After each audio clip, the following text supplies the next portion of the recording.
শুভ সকাল আমার প্রিয় বন্ধুরা, কেমন আছো তোমরা? আশা করি সবাই ভীষণ ভালো আছো। আর তোমাদের ভালোবাসায় আমরাও মোটামুটি বেশ ভালোই আছি। তো দেখো বন্ধুরা, তোমাদের সবাইকে সাথে নিয়ে আজকের ব্লগটা আমি শুরু করছি। আর তোমাদের সবাইকে আমি স্বাগত জানাই আমার ব্লগ চ্যানেলে। তো চলো তোমরা সবাই সাথে থাকো আর পুরো ভিডিওটা আর কি দেখতে থাকো। আশা করছি তোমাদের ভালো লাগবে। তো আজকে অনেক কিছু আর কি ভিডিওতে দেখাবো। তো চলো আমাদের রান্নাঘরটা আজকে আর কি ভেঙে দেবে। তো রান্নাঘরটা কীভাবে ভাঙছে, কীভাবে আর কি তৈরি হচ্ছে, সেটা তোমাদের সাথে শেয়ার করব আজকে।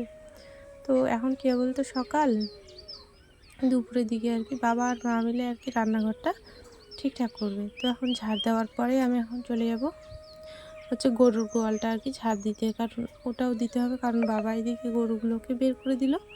ভাবছি যে আমি গোয়ালটা আর কি ঝাড় দিয়ে নিয়ে চলে আসি, তারপরে তোমাদেরকে দেখাবো যে আমাদের রান্নাঘরটা কীভাবে আর কি কী কারণে আর কি ভাঙলো। এই যে এখানে আছে আমাদের পাটকাঠির বেড়া দেওয়া।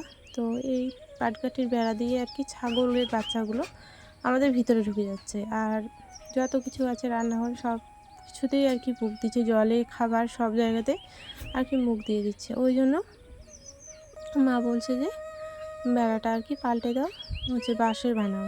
তো তার জন্য ওইদিকে বাবা আর কি বাঁশের আর কি বেড়া তৈরি করেছে। তো এখন শুধু এই যে পাটকাঠির বেড়াটা আর কি সরিয়ে দিয়ে বাঁশের আর কি বেড়াটা লাগানো হবে। তো এরকম করে ফাঁকা করে দিয়ে বেশ ভালোই লাগছিলো কিন্তু দেখতে। আর সকালবেলা কিন্তু বৃষ্টি হয়েছিল, আর এখন একটু বেলা হয়েছে, তো এখন প্রচুর রোদ উঠেছে জানো। তো পাটকাঠির আর কি বেড়াটা বের করার সময় ওই যে কোনটাতে আর কি মানে যে এই দড়ি দিয়ে বাঁধানো আছে, তো ওই দড়িটা আর কি কিছুতেই খুলছে না। ওই জন্য আর কি বটিটা নিয়ে দড়িটা আর কি কেটে দিল বাবা। তো চলো এভাবে আর কি আজকের দিনটা আমাদের শেষ হয়ে গেল, কারণ এইখানে হয়তো অল্প সময়ের মধ্যে সব কিছু ভিডিও আর কি শেয়ার করে দিচ্ছি আমি তোমাদেরকে, 1-2 মিনিটের মধ্যে কমপ্লিট। কিন্তু ভিডিওটা করতেও অনেকটা সময় গেছে, আর এই কাজগুলো করতেও কিন্তু বহুত সময় গেছে। তো মানে মোবাইলে দেখতে ভালো লাগে জানো, কিন্তু যখন কাজগুলো তুমি করবে তখন কিন্তু অতটাও ভালো লাগবে না, কষ্ট হবে, কারণ আজকে প্রচুর রোদ দিয়েছে তার জন্য। তো যাই হোক, এদিকে বেড়াটা আর কি সরিয়ে রেখে এখন আর কি যেটা আমাদের বাঁশের বেড়া সেটা আর কি এখন ওখানে লাগানো হবে। আর এই যে যেই আর কি উনুনটা রান্না করি মাটির, তো দুই দিকে আর কি রান্না করা যায়, ওটা আর কি ফুটো হয়ে গেছে, তো গর্ত হয়ে গেছে অনেক, তার জন্য ওটা বন্ধ করে দিয়ে আবার নতুন করে আর কি তৈরি হবে।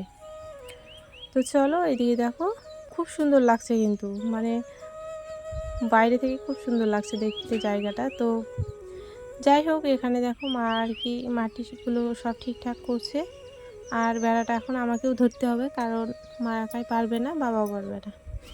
তো দেখো বেড়াটা কিন্তু অনেকটা উঁচু করে ফেলেছে, তার জন্য কিন্তু ঢোকানোর সময় অনেকটা কষ্ট হয়েছে। তো বাবা আর কি বুঝতে পারিনি ঠিক মতো আর কি, তার জন্য। তো চলো, বাবা মা পাচ্ছে না, তখন ভাবলাম যে না আমাকেও যেতে হবে, তখন আমি আর কি আসলাম, না হলে মানে পারছে না, অনেকটা ভারী বাঁশের, তো তার জন্য আর কি অনেকটা ভারী। তো চলো দেখো আমি চলে আসলাম। তো অনেকক্ষণ ধরে আর কি আমি কোনো কাজই করছিলাম না, তো পা বলছে আয়, না হলে নিয়ে যাওয়া যাবে না। তো দেখো এখন মা আমি বাবা তিনজন মিলে আর কি করছি, তো বাইরে থেকে মানে হচ্ছে না, তখন আবার ভিতরে চলে গেলাম, ভিতরে গিয়ে আর কি টানছি, তবুও আর কি হচ্ছে না। মানে বলছি না যে বেড়াটা অনেকটা বড় করে দিয়েছে, মানে কিছুতেই মানে হতেই চাইছে না, আর এতটা ভারী যে আমরা তিনজন মিলেও আর কি তুলতে পারছি না। তো যাই হোক, ভেতরের দিকটা যতটা পারলাম করলাম। আর হচ্ছে এই যে বাঁশের মানে বাতাগুলোর মধ্যে এত যে ধার আছে না, আমার তো হাত কেটে গেছে।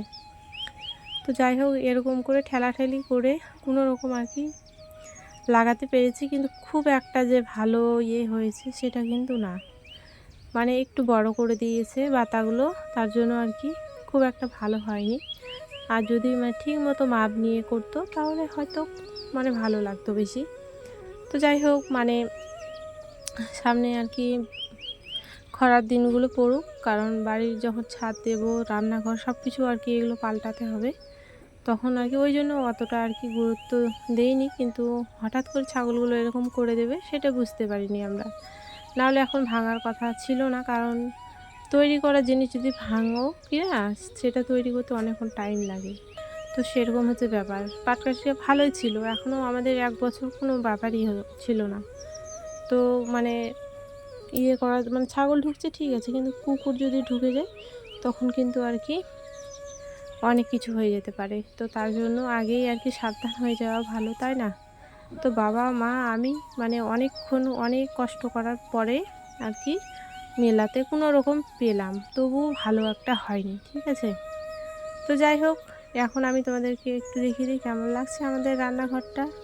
খুব সুন্দর লাগছে, আমি নিজেই বলছি খুবই সুন্দর লাগছে। তো চলো এখন আমি আবার যাব বিছানা গোছ করতে। বিছানাটা এলোমেলো হয়ে পড়ে আছে, তো ওই জন্য ভাবলাম যে না যাওয়া যাক, বিছানাটা একটু গোছগাছ করে নিই। তো এই যে এই কম্বলটা আমার লাগবেই, কারণ আমার রাত্রিবেলা প্রচুর ঠান্ডা লাগে। তো এরকম করে ভাঁজ করলাম কিন্তু হচ্ছে না, ঠিক আছে? তখন আবার নতুন করে ভাঁজ করে ওই যে এখন জানলাটার মধ্যে রাখবো, কারণ ওখানে রাখলে পরে আমার মনে হয় সেফটি বেশি ভালো হবে আর কি। তো বালিশ, এই কম্বল সব কিছু ওখানে রাখছি, আর বিছানাটা তাহলে পরিষ্কার হয়ে থাকবে, ভালো লাগবে শুয়ে থাকতে, তাই না? তো অতদিন আমার অতটা আর কি বুদ্ধি হয়নি। এখন মনে হলো যে এই জানলাটাতে রাখলে পরে বেশি ভালো হয়। তো ওখানে আর কি রেখে দিলাম একটা একটা করে, দেখো। তো আর এই যে তোমার দাদাভাইয়ের বালিশটা আর কি একদিকে সরে চলে গেছিলো, তো তার জন্য ঠিকঠাক আর কি করে দিলাম। তো চলো একটু ঝাঁটা দিয়ে দেবো, জাস্ট ঝাঁটা দেবো তাহলেই হয়ে যাবে। তো আমাদের সেরকমভাবে নোংরা হয় না, কারণ আমার মেয়ে অনেকটা বড় হয়ে গেছে, ছোট বাচ্চা আমাদের নেই।